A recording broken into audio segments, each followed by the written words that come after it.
When was the last time you took a short nap and felt less alert when you woke up than you did when you laid down? Or when you got up and ready for work only to realize you had your uniform on inside out? This is a phenomenon called sleep inertia, and it's our topic today. I'm Jay, and this is Somnilopod.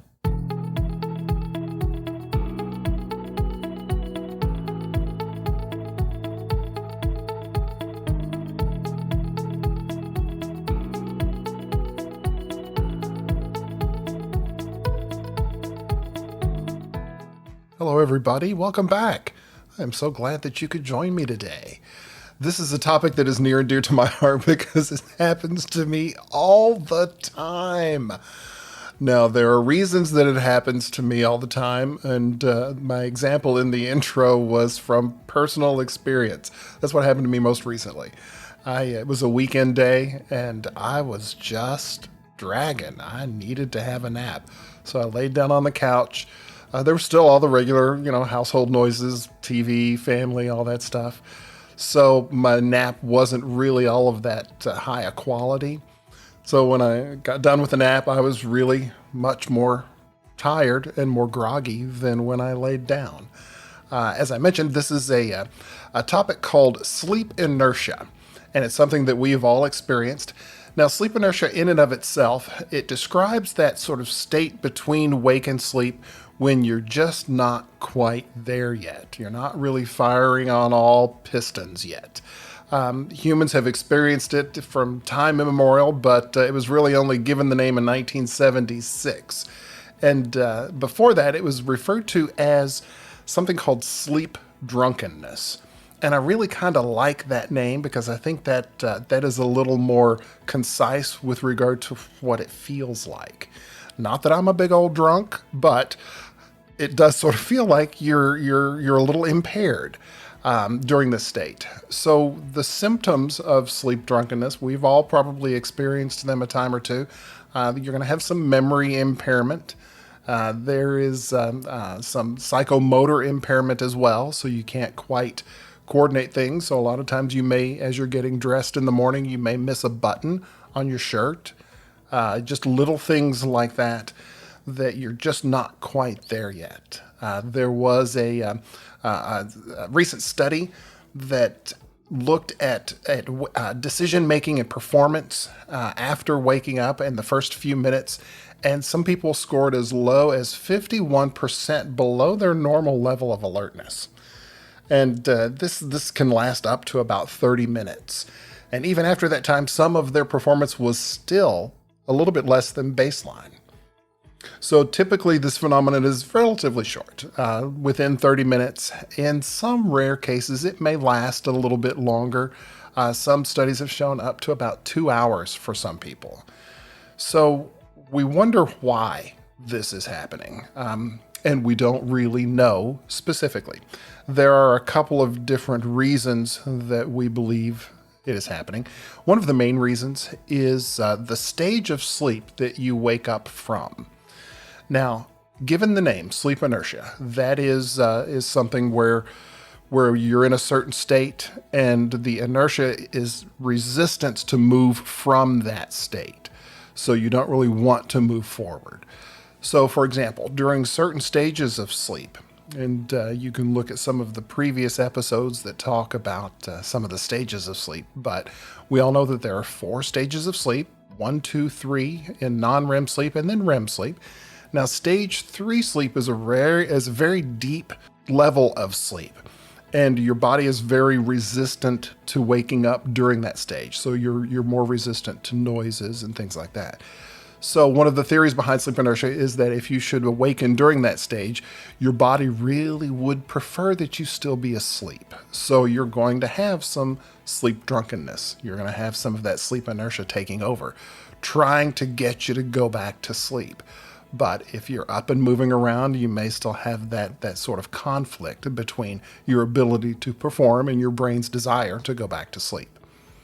Another theory is that it really depends upon how much sleep debt or how sleep deprived you are. So, for example, if you're overall sleep deprived, you're only getting maybe 5, 6 hours of sleep each night, then any sleep that your body is getting, it's going to be resistant to coming out of that. So whether you're in stage 3 sleep or any of the other stages, if you have a lot of sleep debt, a lot of sleep restriction going on in your life, then your body wants to try to maximize the time that you are sleeping. So it will be more reluctant to let you get up and be fully alert right away. Another theory involves blood flow. Now we know that upon awakening, blood flow goes right back to the brainstem. That's the part of our brain that handles all of our basic functions. But the blood flow to the frontal cortex, the part of our brain where we make a lot of our executive decisions and behavior, that takes it a little while to get up to snuff there.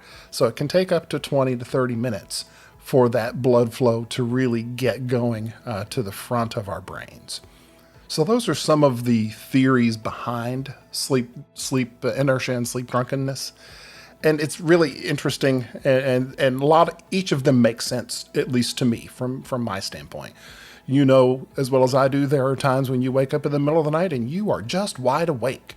For whatever reason, your body is like, okay, I'm not sleepy right now. So that could be an example of you waking up in one of the lighter stages of sleep where your body is just not really resistant to staying there, or really resistant to coming out of it. So you're able to be you're able to function a lot more normally during those times. And then you've also had those times when you just simply can't do that. You're just way too groggy. Now, overall, this is a benign effect. It's not something you would necessarily need to have treatment for. Only if it is something that is lasting for an extended period of time would you want to really discuss that with your doctor. If it is something that is causing you some distress or is affecting your ability to, say, get up and get to work on time, then you may want to talk to your primary care doctor, and they may refer you on to a sleep disorder center to have that investigated more thoroughly. But there are some things that you can do to try to mitigate the effects that sleep drunkenness has on you. One of the better ways to do that is to wake up slowly. Now, I'm a really bad example of waking up slowly because my alarm is set and it is glaring and it's just so annoying. I mean, at times it feels like somebody is trying to startle me. So you would think after all this time I would change my alarm on my phone, but for some strange reason I have not. Maybe I'll do it after this episode. Yeah, I think that's a good way to move forward. But studies have shown that if you wake up slowly, then it gives your body more of an opportunity to work its way naturally out of those sleep stages. One of the things that is recommended is to use a simulated sunrise alarm clock. This is an alarm clock that may start with a very low tone, and it may also provide you with a low level of light. And over a period of time, and you can set the amount of time that it gives you the exposure, the light and the sound will slowly increase.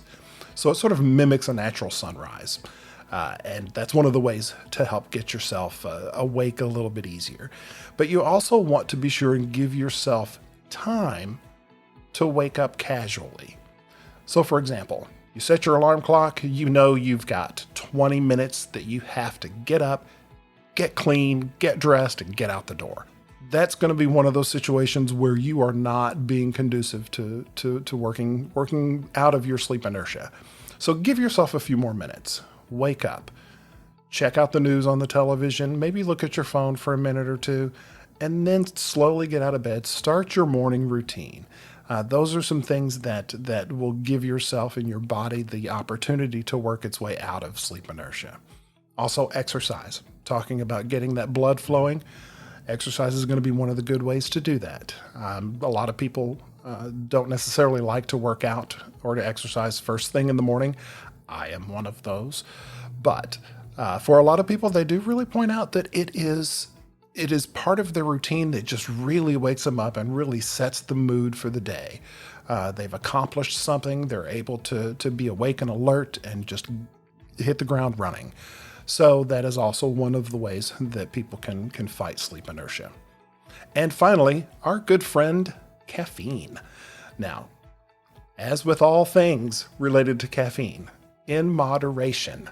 Now, it usually takes about 30 minutes for caffeine to kick in.